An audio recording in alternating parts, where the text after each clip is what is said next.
The Obsidian Monarch. The throne room of the hegemony flagship, Eternal Dominion, sparkled with cold brilliance. Crystalline structures captured distant starlight, refracting it through the chamber in patterns that highlighted the imposing figure seated at its center. Queen Nyxera of the Altarian hegemony examined the holographic projections before her with narrowed violet eyes, her scaled skin shimmering with bioluminescent patterns that reflected her growing irritation. 12 systems conquered, 3 more negotiating surrender terms, reported Commander Zethkar, his tall frame bowing respectfully. Only the humans on Epsilon Colony continue their resistance. Nyxera's long, elegant fingers tapped against the armrest of her throne. For centuries, she had expanded her domain across the galactic arm, bringing primitive species under the sophisticated rule of the Altarians. Most races recognized the futility of resistance within days. The humans had held out for months. "Show me their leader again," she commanded, her voice melodic yet sharp. The hologram shifted, displaying a human male with unkempt auburn hair and a face that seemed permanently set in a half-smile. Rowan Barrett, the records called him. Not a military commander or political leader, merely a colony infrastructure engineer who had somehow rallied the settlers when their governor surrendered. "Their defenses cannot last another week," Zethkar continued. "We've cut off their supply lines and disabled their communication arrays. And yet they persist," Nyxera mused. "Fascinating and irritating in equal measure." She rose from her throne, her translucent cape flowing behind her like captured nebula gas. At full height, she towered over her commander by nearly a foot, her slender frame belying the enhanced strength granted by Altarian evolution and technological augmentation. "Prepare my shuttle. I wish to observe this colony personally." "Your Majesty," Zethkar protested, "security protocols are written by me," she interrupted. "I've conquered 87 worlds, Commander. I doubt a handful of desperate humans will prove my undoing."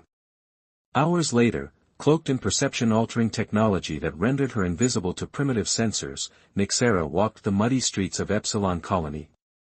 The settlement was a far cry from the gleaming cities of Altaris. Prefabricated structures huddled together under a perpetually gray sky, the air thick with moisture and the scent of desperation.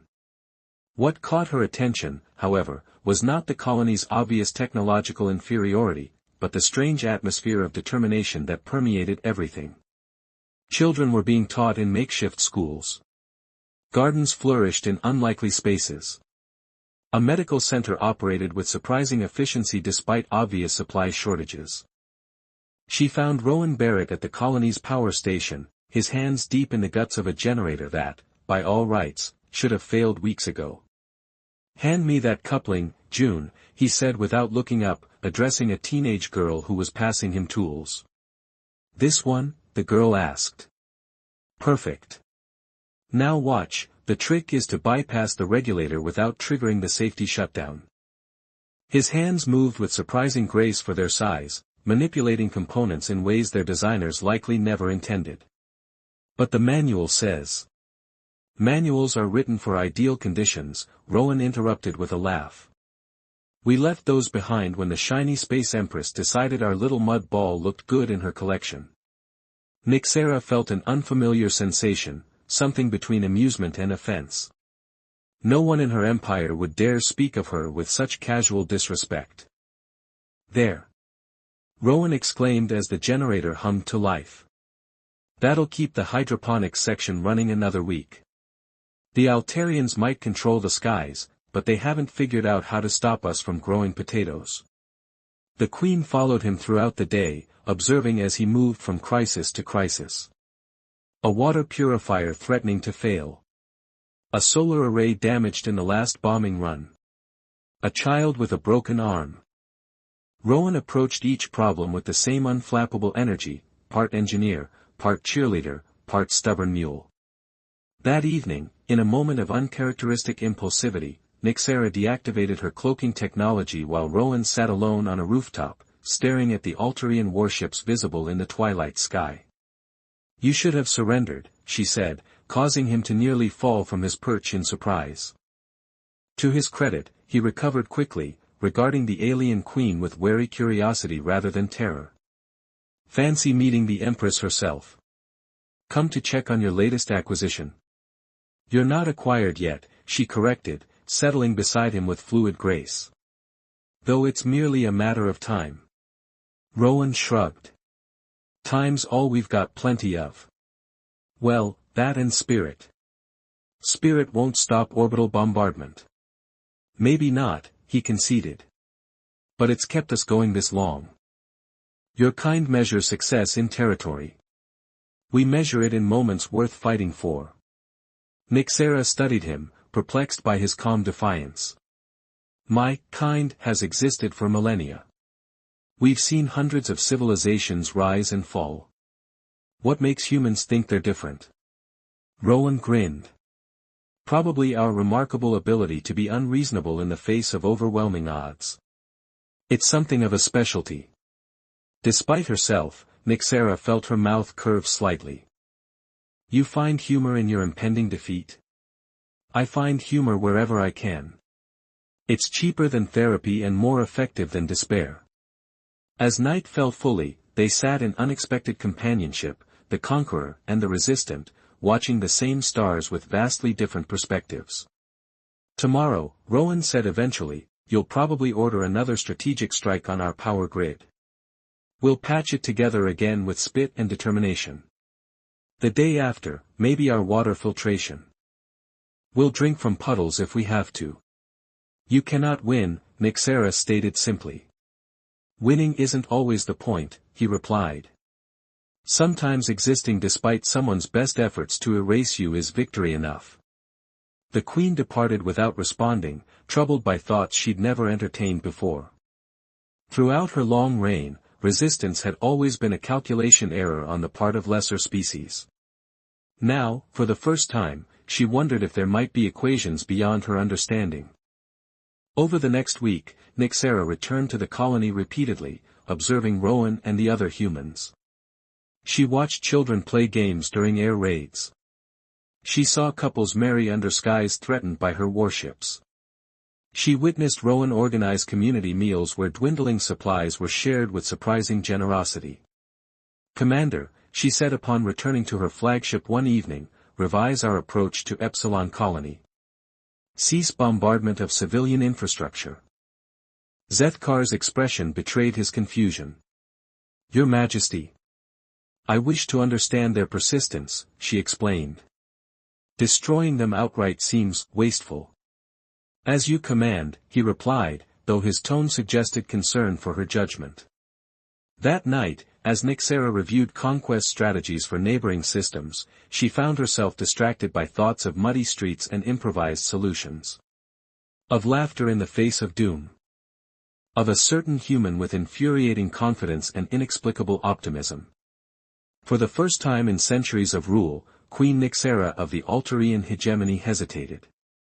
Bridges between stars. Dawn broke over Epsilon Colony with unusual stillness.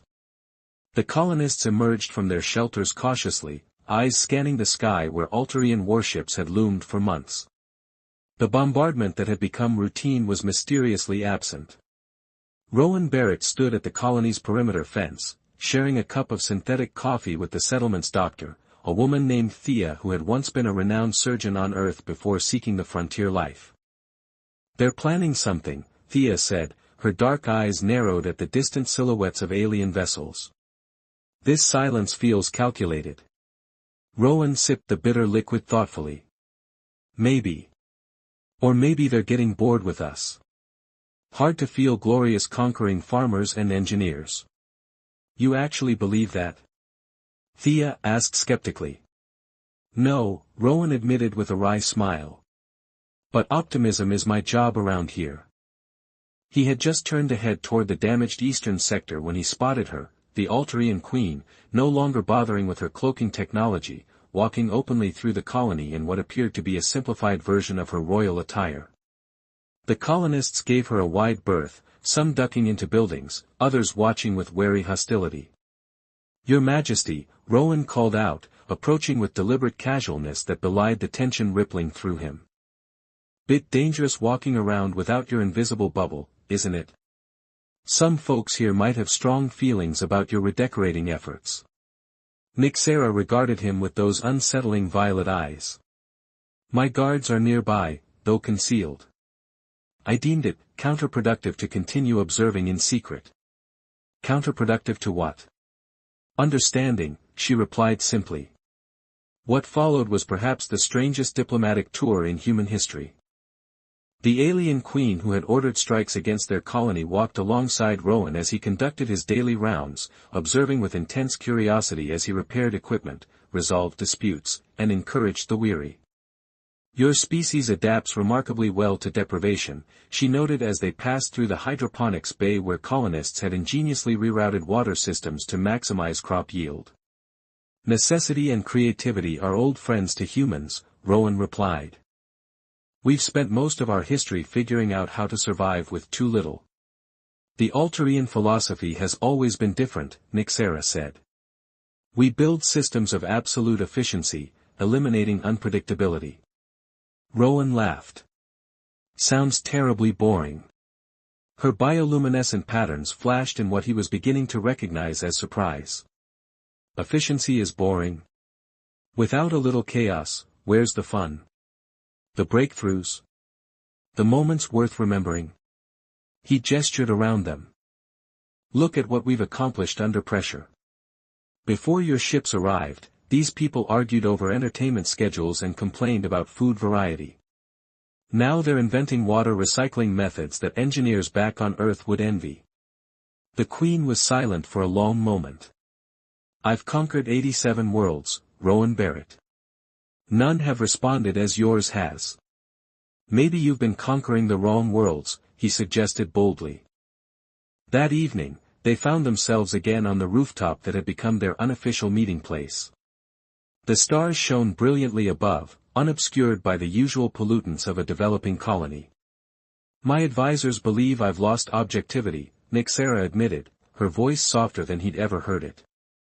They suggest I've developed an unhealthy fascination with your colony. And have you? Rowan asked. Perhaps. She turned to face him fully. In 3,000 years of rule, I've never questioned the hegemony's purpose. We bring order to chaos, advancement to primitives, stability to unstable regions. At gunpoint. Yes. She didn't deny it. Force has always been the most efficient path. Efficiency isn't everything, Rowan said. Sometimes the winding road reveals views you'd miss on the highway. A week passed, then another. The Alterian ships remained in orbit, but no further attacks came. Throughout the colony, a cautious hope began to bloom alongside suspicion. Some colonists argued that Rowan was being manipulated, others that he was manipulating the Queen. Few could deny, however, that their situation had improved. Relief supplies mysteriously appeared at the colony's landing pad, officially listed in hegemony records as anthropological research materials. Medical technology beyond human development quietly found its way to Thea's clinic. Power systems stabilized with the help of Alterian energy cells that were supposedly being tested in variable conditions. Commander Zethkar observed these developments with growing alarm. Your Majesty, he reported during a rare moment when Nyxera had returned to the flagship, 3 neighboring systems have delayed their surrender negotiations. They're watching your handling of Epsilon Colony and interpreting it as weakness. Is adaptation weakness, Commander? She asked, studying star charts with divided attention. When it undermines the fundamental principles of the hegemony, yes, he answered boldly. The Council of Elders has requested a formal explanation for your unconventional approach. Nyxera's bioluminescence darkened, a warning sign recognized throughout the galaxy. The Council forgets who elevated them to their positions. Even you are bound by our traditions, Your Majesty. That night, instead of returning to the colony, Nyxera summoned Rowan to her flagship. He arrived with typical human audacity, wearing work clothes stained with mechanical fluid and carrying a small plant in a makeshift pot. Housewarming gift, he explained to the bewildered guards who escorted him to the throne room. Earth tradition when visiting someone's home for the first time. Nyxera received him alone, dismissing even her personal guards, an unprecedented breach of protocol that would have her security chief hyperventilating had he known. "Your colony faces a decision point," she said without preamble. "As does my empire." Rowan set the plant, a simple strawberry seedling, on the edge of her crystalline throne. "That sounds ominous. My approach to your world has raised questions within the hegemony. Questions lead to instability. Or growth," Rowan countered. Nyxera rose from her throne and moved to a vast viewport that showcased the curve of the colony's planet below.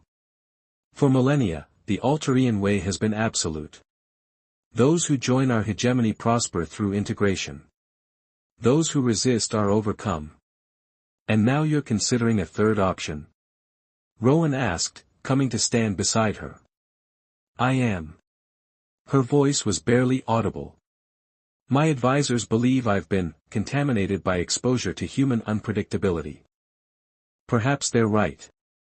Or perhaps you've discovered there's more than one path to prosperity." She turned to him, studying his face with an intensity that would have unnerved most beings. "The Hegemony Council has ordered me to complete the conquest of your colony within 3 cycles or face censure. What does that mean for you?" "Potential removal from the throne I've held for 3,000 years. Rowan whistled low. "That's quite a career change. All because you took an interest in some stubborn humans?" "All because I began to question," she corrected. "Questions are dangerous in a system built on certainty."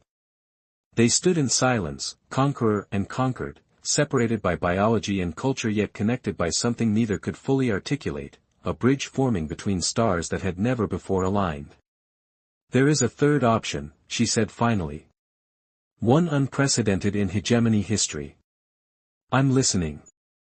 An alliance rather than subjugation. Autonomy within carefully negotiated parameters. Cultural exchange rather than cultural replacement." Rowan studied her, searching for deception and finding only unfamiliar vulnerability in those alien eyes. "And what happens to the queen who proposes such heresy?" "I don't know," she admitted. "That is the nature of your human chaos, is it not? Stepping into uncertainty." The decision came at dawn. As Epsilon's sun crested the horizon, the massive Alterian flagship descended through the atmosphere, not with weapons primed as the colonists feared, but with landing gear extended. For the first time in recorded history, a hegemony monarch set foot on human soil not as a conqueror, but as a diplomat. The formal meeting took place in the colony's modest communal hall. Queen Nyxera, resplendent in ceremonial armor that caught the sunlight like living metal, faced colony representatives across a table built from local timber. "The Alterian hegemony proposes a new relationship with Epsilon Colony," she announced, her voice carrying the weight of millennia. "Not as ruler and subject, but as partners in a grand experiment." Dissent erupted immediately, as expected. Colonists who had lost loved ones in the initial attacks demanded justice. Others saw opportunity in the unprecedented proposal. Through it all, Rowan watched the Queen, not her words or formal gestures, but the subtle patterns of light playing across her skin that betrayed her uncertainty and, remarkably, her hope. When the shouting subsided, he stood. "For months, we've survived against impossible odds. We've proven our resilience. Now we have a chance to prove our wisdom as well." The negotiations lasted weeks. Behind the scenes, Nyxera faced a growing rebellion within her fleet as conservative elements rejected her new vision. Twice, she quelled attempted mutinies. 3 times, she addressed the Hegemony Council in marathon sessions that tested even her enhanced endurance.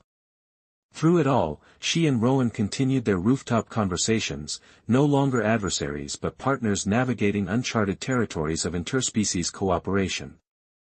"You may lose everything because of us," Rowan said one evening as reports came in of hegemony worlds questioning their allegiance.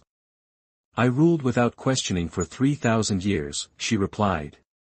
"Perhaps it's time I learned what your human chaos has to teach."